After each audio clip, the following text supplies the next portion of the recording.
So we're standing in front of the corn plot, the market development corn plot planted here at Paul Friend Farms. And the first hybrid that we're standing in front of is DKC 6357. If you recognize the number, this hybrid was planted in the plots last year and actually performed very well in our test plots last year. A little bit different type of a year, but we wanted to test this hybrid again this year. We like this hybrid primarily for its drought tolerance, also for the plant type. If you notice, it's a tall hybrid, has medium to high ear placement, but again, agronomically, it has a lot of characteristics that we're looking for on that tougher acre. Now, the one thing that you'll notice in the upper Gulf Coast this year, we did not have a lot of stress, say from Wharton County north, we didn't have a lot of drought stress to be able to evaluate our hybrids in our test plot. So we're gonna have to look at those plots south of Wharton County to evaluate for drought stress. But this one does bring, in that 113-day relative maturity, does bring a lot of drought stress to the lineup. But if you notice, this product, you know, if you can see, it does have some rust in it. Rust did come in late into this plot, and so it does have some susceptibility late season to rust. Now, it does give us some very good tolerance to northern corn leaf blight, which has also been, as you know, very troublesome for our area for this year. So again, what we're evaluating for, drought tolerance, something to give us that stress tolerance for a 113-day hybrid. Again, performed very well last year in the upper half of all of our trials from 2019, and we were reevaluating this hybrid for 2020 from that standpoint as well. Yeah. Scott?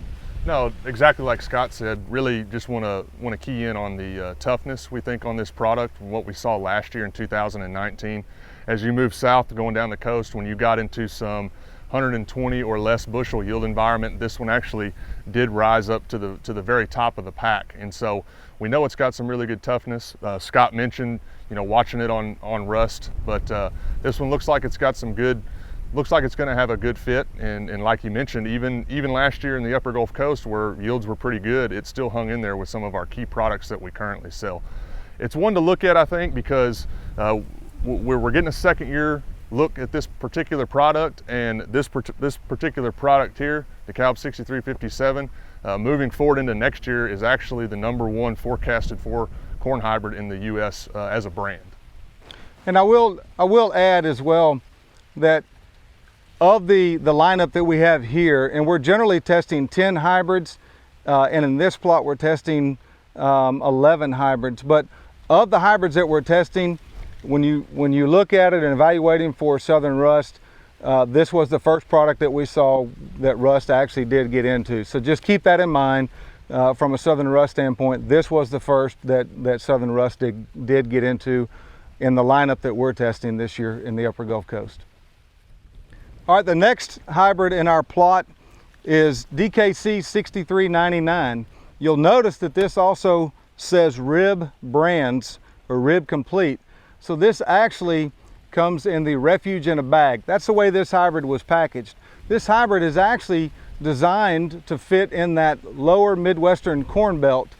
Our agronomist, Stanislav here, actually was looking for another early maturing Tricepta hybrid to place in our test plots this year, to test in this upper Gulf Coast area of Texas. So that's why we've got the Rib Complete, generally not planted in the south. We still have the structured refuge that we have to plant in the southern U.S., in the cotton belt of the U.S. But that's the way this one was packaged, and the reason why you see the rib on the sign here. But this product is another 113-day. It's the Tricepta technology, so it has the Viptera gene in this plant. It actually looks very good in our plots this year. We're very excited. This is the first year we're testing it. We're hoping that this is something that we can get a future look at, possibly something that will work here in the upper Gulf Coast. I know the data that we've seen out of that Midwestern belt, that Kansas, southern portion of Missouri, even into the Boot Hill of Missouri, yields look outstanding with this product. As you see, It's a medium tall plant, high ear placement. Again, another product that has a very good disease rating against northern corn leaf blight. Also has average to above average southern rust tolerance rating with this product. No, and it looks to be, like Scott mentioned, first time taking a look at it, 113-day Tricepta. Just wanted to look at some products that are in that 112 to 114-day range that we don't necessarily get a lot of looks of a lot of times. And so something, Dekalb 6208's been a hybrid that's been in that little bit earlier maturity range for us in this area. Always looking for something that maybe potentially would fit on those types of acres, or just in that maturity range, let's say. And so, you know, if you look at this hybrid, we'll see where it fits. Looks to be fairly fixed ear hybrid, so we may have to run the population up on this one. We'll see how it performs once we start getting plots out of the field, but we do have some plots under irrigation that are at above 30,000, so we'll see where this one fits and if it has a place here in the Upper Gulf Coast. DKC 6599 is a product that we're very excited about, really for all of Texas, especially here South Texas, the Upper Gulf Coast. This product was our #1 performing product in all of our trials for 2019. So outstanding yield potential across a number of different soil types, different yield environments, and we expect outstanding results with it again this year. If you notice, this product is a medium tall plant type, has good ear placement, outstanding disease package with this product. In our rating system, we rate it as a 3 for northern leaf blight and also a 3 for southern rust. So it has an outstanding yield package for our area. We really like this product because it travels extremely well. It's a 115-day Tricepta trait package, so it brings us that Viptera trait that we desire for our area. And it has a lot of versatility with this product, and we're excited about this product going forward as being one of our premier offerings, certainly here for the Upper Gulf Coast of Texas. Now, like Scott mentioned, this is a pretty exciting 115-day Tricepta product. Did very well in the Upper Gulf Coast last year from a yield standpoint. Not a lot of knocks against it right now. Very good plant health, like Scott mentioned. Very good disease tolerance. One to really look at for next year out there on your farm. This one's a pretty exciting product. So, and you mentioned the plant stature. I know a lot of people are familiar with 6772. It's been a staple of ours for a long time in the area. When you think of the plant stature of this product, think of 6772. DKC 6629 was one of the first Tricepta hybrids that we introduced into the Upper Gulf Coast in 2018. This product has a tremendous amount of ear flex. You see that it's a tall product. Again, lots of ear flex with this product. Let me tell you about the watch out with this product. This is our weakest product in terms of tolerance to northern corn leaf blight. So if I'm evaluating all of my plots this year, which we did on a regular basis, and as this disease was coming into the area, and I was getting a lot of phone calls about disease and how it related to the Dekalb corn products, I'm evaluating my plots. I would go to this product. It rates a 5 in our rating guide, our system. I would go to our plots and rate this one first. If I did not see any northern leaf blight lesions in this product, I'm likely not going to see them in any of the other products that we have in our plots. So this one was average at best on northern leaf blight with a 5. Everything else in the plot was a 3 or better. So that would be the watch out with this product.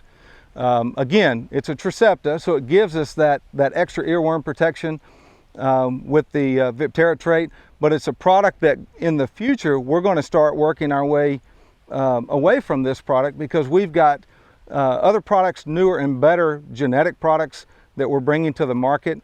But this is a product, again, one of our very first Tricepta products that we introduced to the market a couple of years ago, and it's still available. It's going to have a very good year this year because it likes this type of weather that we've had, certainly with the rainfall patterns that we've had in this area.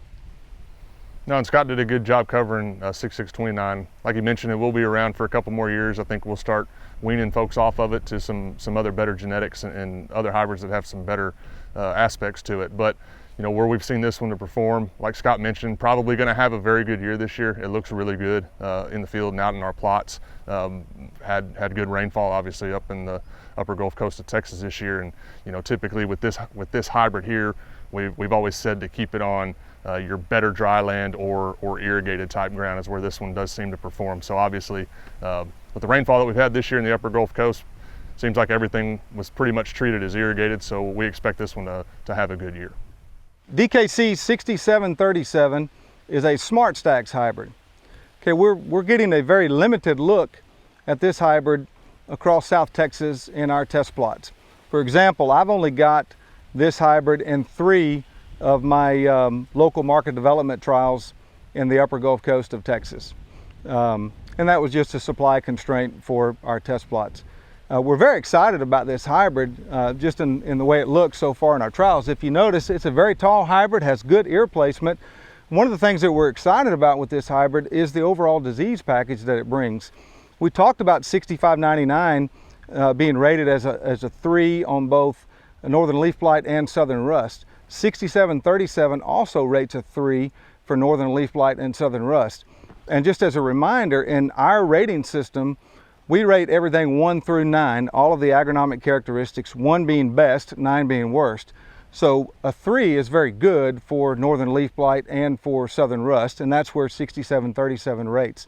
So this is the very first time that we're getting a chance to look at this hybrid in our market development trials across a wide look, South Texas on into Central Texas.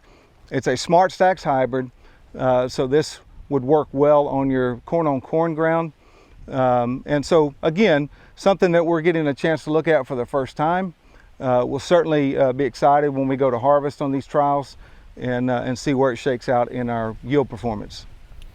Yeah, like Scott mentioned, very, very tall, attractive plant type. That's one thing that we definitely noted this year in the plots is this one did stand out as being one of the taller products that we currently have in our lineup.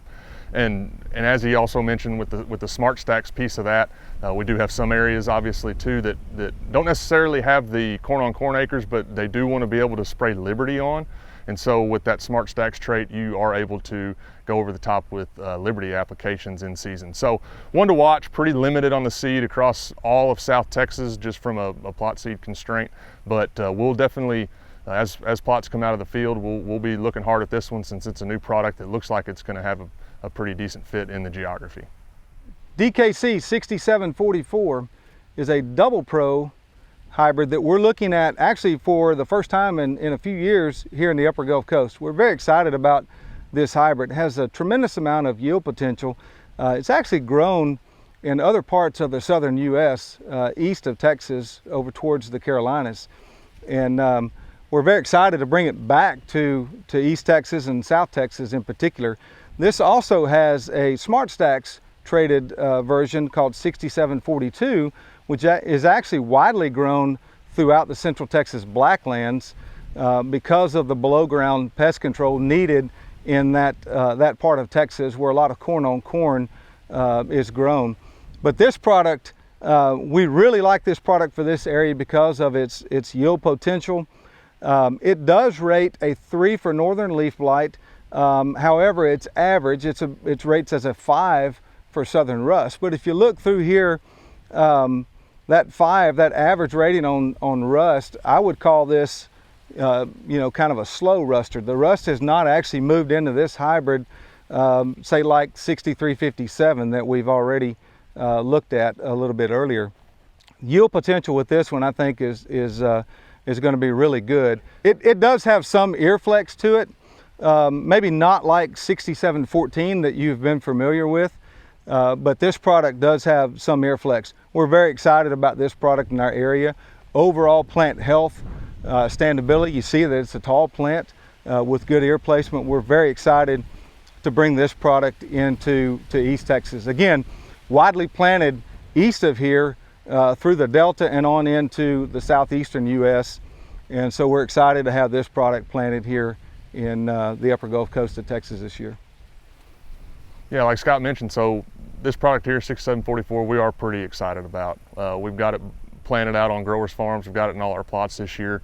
We've had a couple of plots come out down in the valley up to this point, and it's looked good and it's performing up in the top. And I've seen it across all of South Texas, and it looks like it's going to be a product that's going to be in that top third of the yield rankings whenever we do harvest all these plots. You know, not a lot wrong with this hybrid up to this point.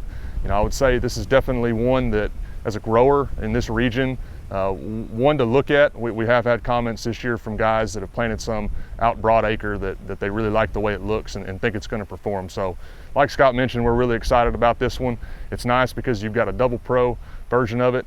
You've got a Smart Stacks version of it for any of those acres that may need that particular trait. So keep an eye on 6744. All right, DKC 6772, very consistent product, has been for many years in all of South Texas. In fact, for the last 5 to 6 years, been our #1 performing product because of its consistency. Excellent stress taker. If you notice, it's not a very attractive plant, not very tall, but it's a very consistent yielding product. One of the things we know about it, it just doesn't have a lot of flex. It's a very fixed ear product, so we really need to maximize yield by pushing population with this product. From a disease standpoint, this product rates a 3 for northern leaf blight and a 4 for southern rust. So it does have some excellent disease tolerance for our area, but what it's known for really is its stress tolerance and its consistency. Just a very consistent performing product.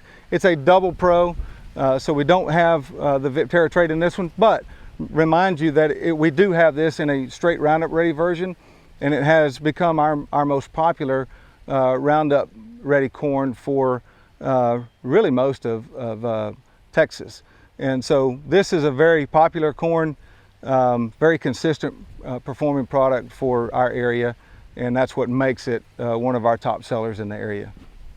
Yeah, and like Scott mentioned, when you think of 6772 or the Roundup Ready, the refuge version 6770, really consistency is the key thing, because that's what it's been over the past few years in this market. And I like to joke and say, if you don't know what to do, plant 6772, and it just seems to always perform. Not, like Scott mentioned, moderate statured plant never really looks like it's going to be there, but it usually is whenever we stick the combines in the field.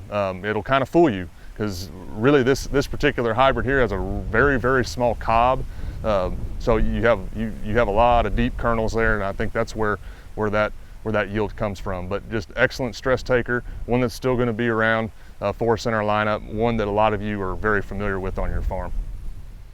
DKC 6869 is a double pro product that we released about 2 years ago. And in the trials 2 years ago, where we had it planted, it performed extremely well in dryland situations and under irrigation. So we're very excited to have this product. We also have it as a Smart Stacks version, DKC 6868. If you notice, it's a very tall plant, probably the tallest plant in our lineup. Has very good ear placement, has a very strong disease package. Overall plant health with this product is very good, but it rates a 3 for northern leaf blight and a 4 for southern rust. So again, overall plant health, has good ear flex too. So we're very excited about this from a yield standpoint.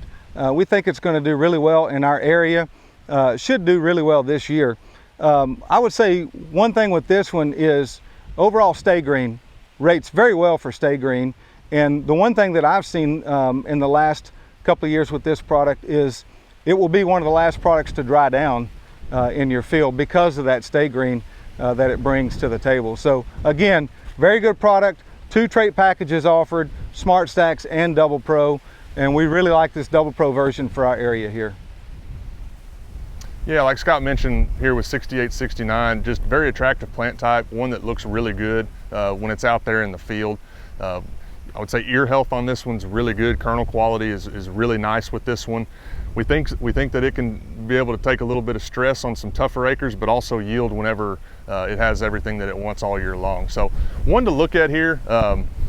I think it's going to perform very well where we've got it this year in the plots and then out in the field with growers as well. I'm pretty certain of that. So we're going to keep a close eye on this one here, and we think it's going to be around a while or be available for a while in our lineup because here in a couple of years, I know there's the plan to bring on a Roundup ready version of this particular hybrid right here. So once that's the case, you'll potentially have a Roundup ready version, obviously the Double Pro here with 6869, and of course the Smart Stacks version 6868. DKC 6999 is a brand new Tricepta hybrid that we're evaluating for the first time this year. It also comes in a Smart Stacks version called DKC 6998. We're very excited about this product. As you can see, it's a tall hybrid with good medium high ear placement. It has some ear flex to it, but this is an overall has excellent plant health to it. It rates a 3 on northern leaf blight and a 5 right now for southern rust. But again, we're very excited the way this one looks in our trials this year. With it being offered in 2 different trait packages, we think this one's going to be part of our future lineup for some time now. So again, excited about this one. Again, the performance of this one will tell the tale on how this one will do for us going forward. I'll let Scott fill you in on some other news. Yep, so 6999, this one here, we're really excited about this one moving forward. It looks really strong everywhere that we've seen it, from the Rio Grande Valley to the Texas Winter Garden and up here in the upper Gulf Coast of Texas where we're standing at today. So one to definitely keep an eye on. It looks like it's going to perform out here in these plots. Obviously, we only have it in plots this year. Scott mentioned the ratings, disease ratings on it. Northern corn leaf blight is a 3, southern rust is a 5. You know, if we look behind us here at this plant, we talked about some other products that were rated as 5s, and they, in my opinion, more so look like 5s. This one here doesn't necessarily look like a 5 in my opinion. So about once a year, myself as an agronomist and a lot of my counterparts across the United States get together and kind of recap the year on some of these new products and what was seen in the field. And we actually get the chance to, with our product management, get the chance to change up ratings based off of what we've seen in the field. And so this one potentially would be one that I've got pegged, at least from the area that I cover, that 5 rating could be incorrect, and that we actually need to lower it and give it a better score even than what is currently published on this particular hybrid. So keep an eye on this one, 6999 Tricepta, and as Scott mentioned, also the 6998 Smart Stacks. Last hybrid in the plot is DKC 7027. We've had this hybrid around for a couple of years now, and this is a product that I think fits well on a certain acre here in the upper Gulf Coast. This product is probably one of the best products for this area in terms of overall plant health. We have a designation in the Dekalb lineup called Disease Shield. This product carries that Disease Shield rating, and Disease Shield carries, it has a certain disease score rating on 5 key corn diseases that we recognize. Those diseases are northern corn leaf blight, southern rust, gray leaf spot, anthracnose stalk rot, and Goss's wilt. And in order for a hybrid to carry that disease shield rating, it has to rate a 4 or better on all 5 of those diseases. This product carries that designation. In our case, northern corn leaf blight, it actually rates a 2 for northern corn leaf blight and a 4 for southern rust. So a very good plant health rating on this product. Excellent stay green. It is a 120-day Double Pro hybrid. Okay, so it's the latest maturity product that we have in our lineup. We actually like this product on your best dryland ground or under irrigation is where we would recommend this product. We would not recommend it on your light ground, your sandy or dryland type ground. But this product has very good yield potential and excellent grain quality. And you see that it's got very good plant height and very good ear placement. And again, we like it on a certain type of ground for our area here. And plant health is probably what carries this hybrid through to the end. No, and like Scott mentioned with this one here, this very attractive plant type, good overall plant health. This is a product that travels outside of Texas as well. A lot of people plant this one over into the Mid-South and even up into the southern part of the Corn Belt. A couple years ago, 7027 was actually the #1 planted Dekalb hybrid in the United States. So it travels very well into some of those different environments other than what we see here in the upper Gulf Coast. But like Scott mentioned, one of those that you keep on your better dry land or your irrigated ground. We know what kind of year we've had in the upper Gulf Coast this year with plentiful rainfall, so I suspect that this hybrid is probably going to perform pretty well everywhere where folks have it out in the field. So one to look at for those particular acres. This one here also comes in a Smart Stacks version, 7026, and there's actually a Roundup Ready version for your refuge acres, which is 7025. So keep all that in mind when picking products to put on your farm. If you notice, there were a couple of products missing from our plots that we did not talk about. 6469 is a product that we've talked about for a few years that was going away. It's gone now. That product has, that whole trait package has gone away, VT Triple Pro. So there will be no more 6469 going forward. Another product that we've retired from our lineup is DKC 6714. That's been a fairly popular product in our area. We feel like we have better genetics in our lineup now going forward. And so that product has been retired, 6714. Another product that is an oldie but a goodie that is still available and we'll still be selling it is DKC 6208, the Smart Stacks product. That product has been around for almost a dozen years. And it's still around because it still performs very well, still travels very well, and it's still very flexible. So 6208 is a product that is still available. It is not in our plots. We actually haven't tested it in our plots for several years because we know how that product performs on our different soil types here in the upper Gulf Coast and South Texas. So we stopped testing that product years ago to make room for other new genetics to be tested in the area. So we will still have 6208 going forward, but we will no longer have 6469 or 6714. So here at Bayer Crop Science, we obviously provide germplasm through the Dekalb, Asgrow, and Delta Pine brands, as well as probably being one of the biggest trait providers and trait innovators in the world. And so I want to talk a couple minutes about corn traits, and kind of what's coming in the future here in the near term. So really the next big trait that we're expecting to see in corn doesn't have a trade name yet, but we're calling it HT3 corn, which means herbicide tolerance 3 corn. And so what that's going to provide is over-the-top tolerance to glyphosate, glufosinate, as well as dicamba. Soon after that is probably going to be our next trait, herbicide trait, which is called HT4, which is basically what I just mentioned in the HT3, the 3rd generation trait, except it also adds on 2,4-D as well as FOPS tolerance. And then after that, the next big thing that's going to be coming is our next trait for lepidopteran pests.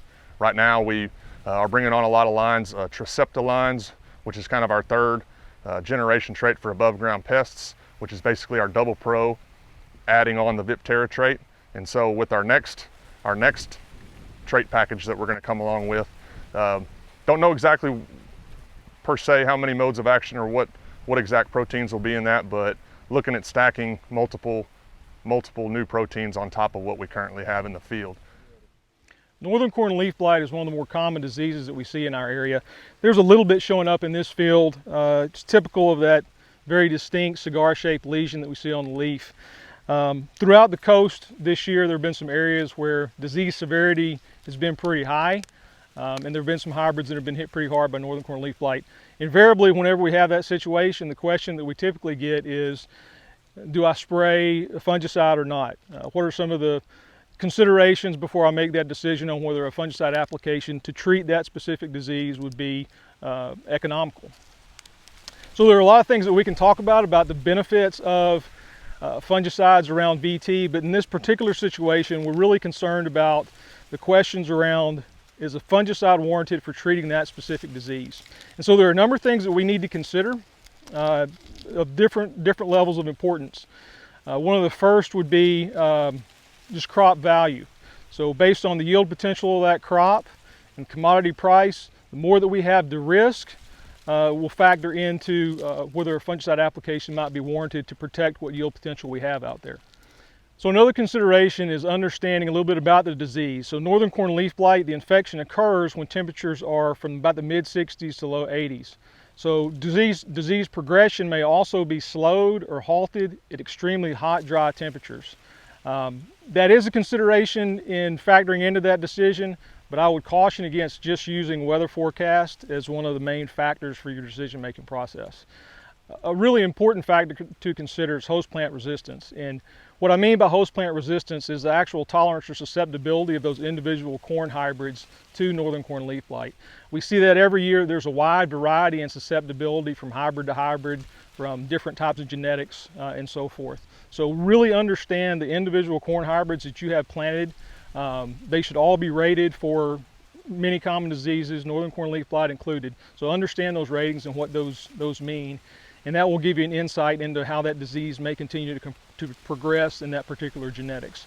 And then finally, one of the most important factors would be just how severe that disease is and at what time in that crop's development it's occurring. General rule of thumb is if we see northern corn leaf blight lesions on or around that ear leaf or above that ear leaf the 2 weeks before tassel or the 2 weeks after, then we can likely expect a potential yield reduction from that northern corn leaf blight disease in that crop. So another consideration to make, in addition to just determining whether we might have a yield reduction or not, is if we think about what any of those foliar fungal diseases do in corn, is essentially we're losing photosynthetically active tissue. That's the whole reason behind evaluating ear leaf and above and how many lesions are covering that leaf tissue, is that essentially we're losing the most photosynthetically active part of that plant canopy. So especially around grain field, that's the factory that produces photosynthetic sugars that are transported to the grain and stored as starch. So it's really important that we protect all that photosynthetically active tissue to be able to fill that grain. One of the things that happens, and this can happen regardless of how we lose that leaf tissue, is that the more that leaf tissue we lose, the more likely we are to cannibalize those stalks, leading to late season stalk integrity issues and potentially resulting in pre-harvest lodging of that crop. So another consideration to take into account when making a decision on whether to treat with a fungicide or not. So as far as specific products to look at when making a decision to apply a fungicide, there are many to choose from. One that would be an efficient and effective option would be Absolute Max. Absolute Max contains both the triazole and strobilurin for broad spectrum systemic curative and preventative action. Another option to consider would be Stratego Yield. Stratego Yield also has a triazole and strobilurin, but it's a newer triazole chemistry, and an application of Stratego Yield will actually have a much higher dose of that strobilurin component as well. Stratego Yield is also a product to consider if growers are looking at maybe a planned VT application of a fungicide. Something to consider, controlling disease early is always very important, and making that fungicide application at around VT will protect the yield potential in that crop during that critical grain fill period, and potentially improve harvestability of that crop as well. I want to take a few minutes and talk through a few points to consider when building a weed management program in corn. And really some of these principles apply not just to corn, but to really any crop. So I noticed in going around this winter and this spring and talking to folks about building a weed management program, one of the things that occurred to me is that sometimes we'll kind of fall into the practice of really focusing on product and talking product and the attributes of a product, how to use it, and then plugging that into whatever the situation is. And that's okay, that works in some situations when we're dealing with really good and effective products. But really I think it's important for us also to recognize that that's a little backwards thinking. Really how we need to focus is we need to focus on what our objective is in developing that weed management program, and we need to understand all the other considerations that influence that. Things like obviously the weed species composition of the fields that we're going to treat, and things even like a grower's typical management practices and how different tools may plug in to build that program. So at Bayer, we have a wide variety, many different tools in our toolbox. And I think it's important to understand that our crop protection products are just tools for us. They're there for us to be able to select and to build a prescriptive program for those specific situations.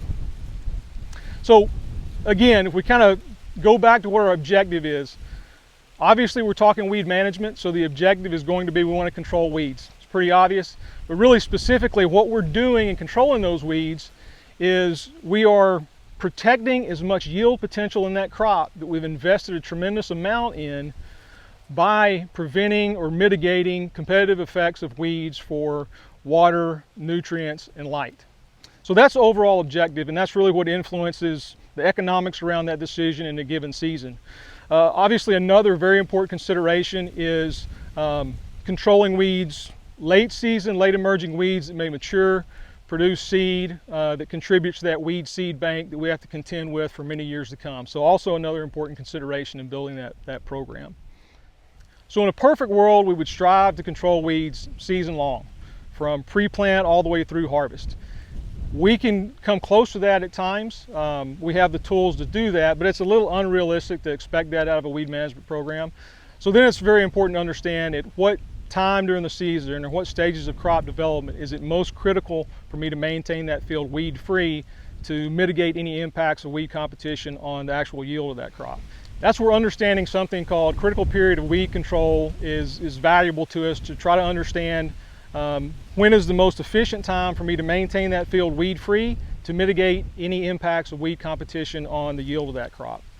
It's a really complicated thing to study, but in corn, it can be influenced by many things, especially weed species composition, definitely weed density, and even factors like fertility levels in that particular field. But generally, research would kind of point to a time around beginning around V4, so 4-leaf stage of corn, or about 4-inch weeds through canopy closure. So what that tells us is weeds that emerge with the crop that we control before V4, or weeds that emerge after canopy closure, are generally going to have a negligible impact on that crop's yield. So it's essential for us to control weeds during that V4 to canopy closure time period.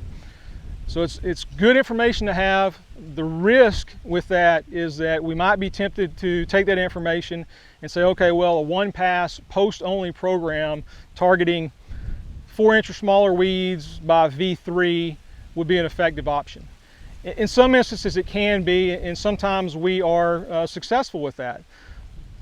I will always recommend a sequential pre followed by post program, and I think there's a couple of really important things to consider in making that decision. So number one is, again, if we assume that weeds competing V4 or later will have an impact on yield, will significantly affect the yield of that crop, then any delays we have in that post application, mainly weather related, but whatever delays we have, if we get out there a little late, potentially we're losing yield that we really won't be able to compensate for throughout the rest of the season. We may still make a great crop, but we'll always know that we'll have a little bit that we left on the table from that early season weed competition. So I think another really important factor to consider is effectively that pre-application changes when that critical period is. So it doesn't begin at V4 anymore, it begins much later in crop development. Because if you think about it, that pre-application, we're no longer having weeds that are emerging with that crop. They're emerging several weeks later as that pre starts to break. So we have smaller weeds later in the season, and we also will typically have a lower weed density at that time. So it gives us a lot more flexibility in making that post application. We can go later with that post, still control weeds effectively, mitigate any impacts of that weed competition, and move that application later so that we're more likely to have season-long weed control potentially all the way through harvest. So in developing the weed control program this year for this particular field, we sat down with our cooperator and we talked a little bit about what his typical management practices are.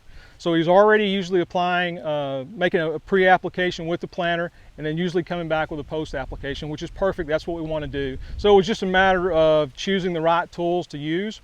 For this particular field, it's heavy water hemp, Texas panicum, with a little bit of broadleaf signal grass mixed in. There's also a little horse purslane that's out here, but it's typically not a weed that we worry too much about. So what we chose to do was we just went out with 3 pints of Warrant with a pound of atrazine pre. And so the reason for that is obviously the Warrant's very effective on pigweed species, water hemp. So we have that residual there to help us with the water hemp. In corn, we could have gone a little bit heavier than the 3-pint rate, especially if Texas panicum was going to be a concern for us. But we knew that we were coming back with a post-application that would include Roundup in the tank.